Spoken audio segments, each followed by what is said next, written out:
বড়া রসা, আলু দিয়ে বড়া দিয়ে রসা করছি। মটর ডাল,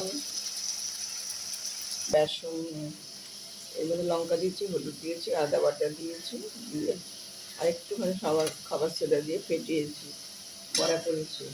আর এই লঙ্কা, হলুদ আর লবণ আর আদা বাটা।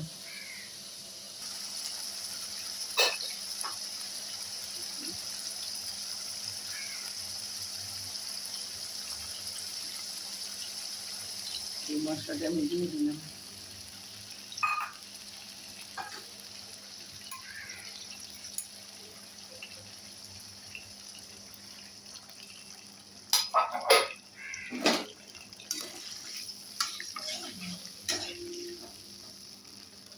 আমি বড়াটা একটু ভিজিয়ে রেখেছিলাম, সেই জলটা দিয়ে দিচ্ছি।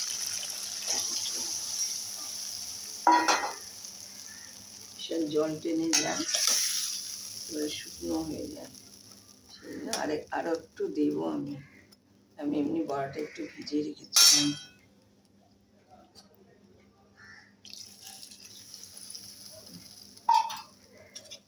এবার একটু বাদে আরেকটু হবে, আলুটাও আরেকটু গলবে সামান্য। লবণ আমি দিয়েছি, সামান্য আরেকটু লবণ আমি দিয়ে দিচ্ছি।